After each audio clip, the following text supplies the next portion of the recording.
Hi, so today I wanted to talk a little more about hormones, but different hormone this time. So there is a hormone called cortisol, which I've seen a few ads about cortisol and its relationship to estrogen, weight gain, and type 2 diabetes, or the onset of type 2 diabetes.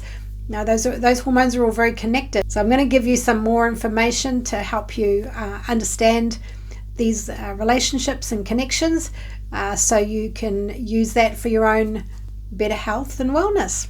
All right, let's get started. So cortisol is a stress hormone. It's produced from the adrenal glands, which sit on top of your kidneys. The adrenal glands are better known for the hormone adrenaline. So we all know adrenaline. It's associated with a very rapid heart rate and shaking hands, and usually associated with almost having a car accident or a sudden shock.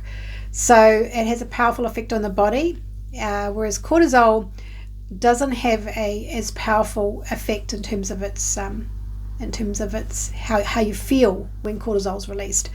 So our bodies have evolved over time with something called the fight or flight mechanism. Most people have heard of that.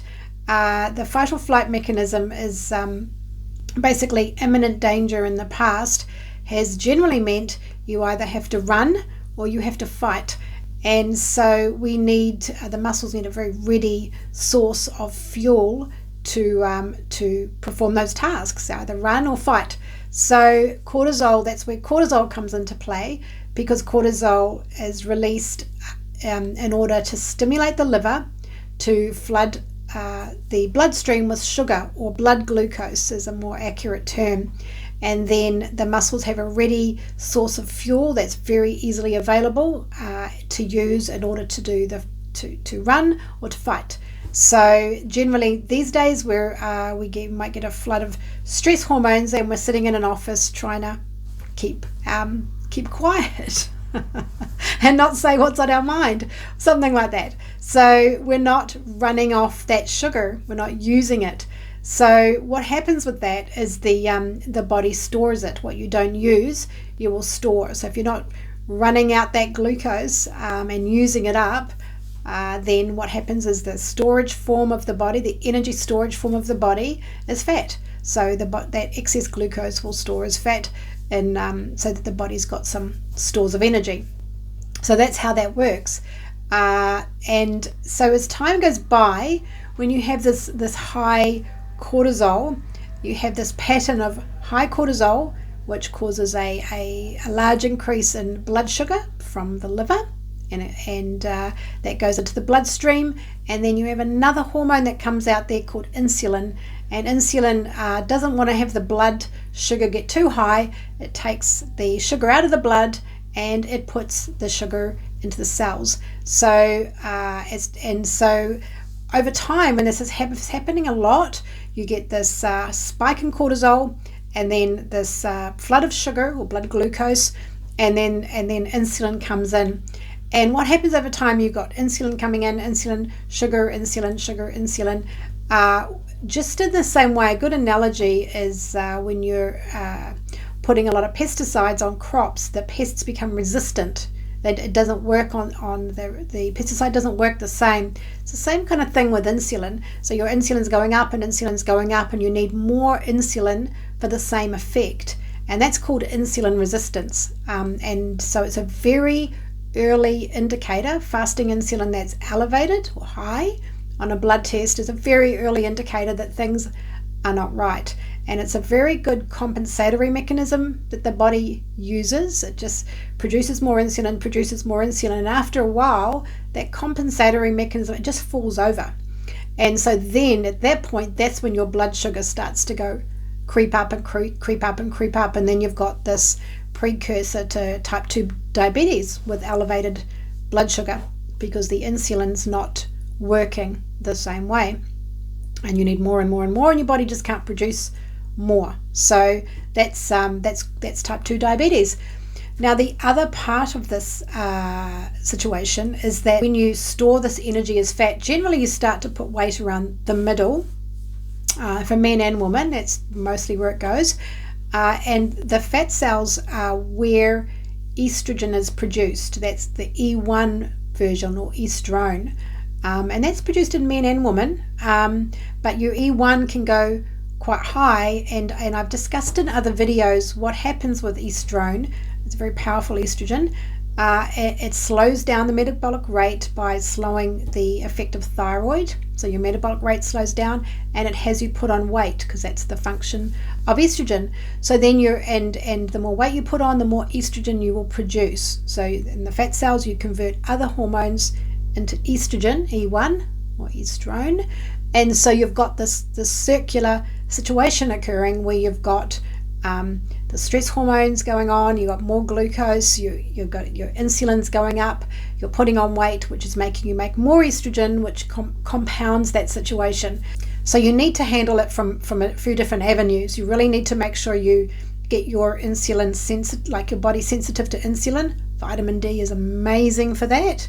It helps your body be very responsive to insulin. You want to make sure that your cortisol is within the reference range, like maybe in the middle. You're always going to have stress, and that's just a part of life, and there's good stress and there's happy times and adrenaline associated. So but when it's going up all the time, and you're not feeling very happy, you're not exercising or having other pleasurable activities or hobbies in your life that balance out that stress, that's when you start to run into problems. So you really want to have exercise that you enjoy and other activities that you enjoy, so that you're balancing out the different activities, and you want to make sure that your body is able to kind of control the cortisol if it's going up. So ashwagandha, or Withania somnifera, is a herb. It is absolutely wonderful for reducing elevated cortisol. I've seen it happen many times. You've got to get a good quality one, not just anything, but you can definitely measure the effectiveness on how you feel, because it'll make you feel not anxious or edgy or wired. You'll feel quite calm.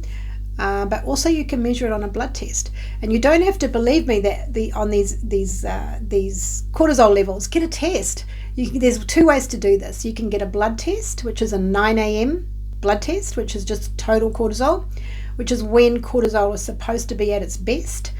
Now, if it's really, really high, you want to bring it down. If it's really, really low, which can happen, and that's usually associated with quite significant exhaustion. You don't see people feeling really wired or agitated. Generally, there's a lot of real exhaustion with a background maybe feeling on edge, but generally the problem is exhaustion.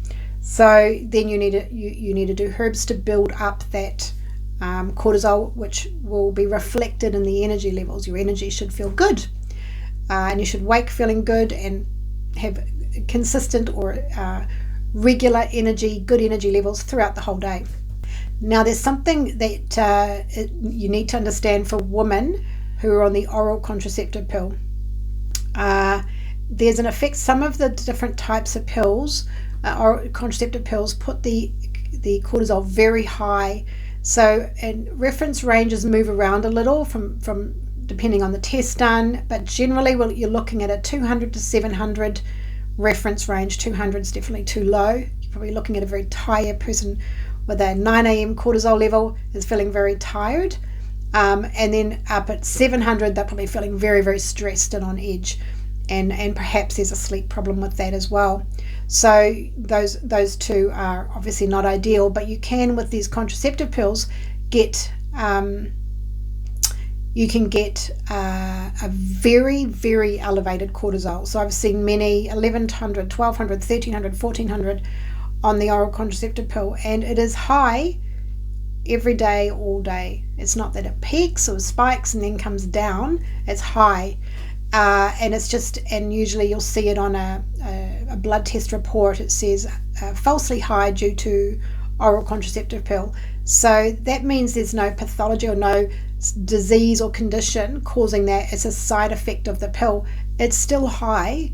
It's not falsely high, it's high.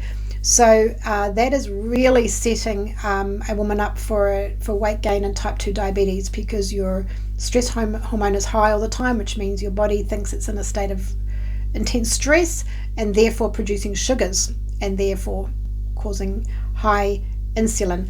So if you want to get look at these, you want to change contraceptive pill, is a very, very good idea. You do not have to believe me. Like I said, you don't have to believe me. Get a test. You can do the 9 a.m. blood test, like I said earlier, but also you can do a saliva test, which measures the free hormone or the active hormone, and you can do that with a test that's 4 times a day. So you can see over the period of a day what is happening. Now cortisol is definitely highest in the morning anyway, and then it should gradually go down. And as you're getting ready for bed and going to sleep, it should be getting quite low. And then it balances with melatonin. So as melatonin is going up, cortisol is going down. So they're on a kind of seesaw. So that covers most of the aspects of the relationship between cortisol, estrogen, and insulin and type 2 diabetes. So I hope that's explained those relationships and that makes sense to you. So in summary, if your cortisol is really low, usually that's when someone's exhausted. You want to get it up a little bit so your energy is improving. If it's very high, ashwagandha or Withania somnifera is the herb to bring it down and calm your adrenal glands. Make sure you're balancing stressful life situations with things that you enjoy, and you're doing some kind of exercise that you also enjoy. That's important. Fresh air, vitamin D, very important. That will help your insulin levels, so that your body responds to insulin and really counteracts insulin resistance. Those are the key things. And earlier I've been over how to get rid of excess estrogens. There's a few different ways to do that, but making sure your liver's working well, your bowel's working well, and keeping your avoiding central weight gain so that you're not producing that estrogen. So yeah, those are the key points. Hope it all helps, and here's to your better health.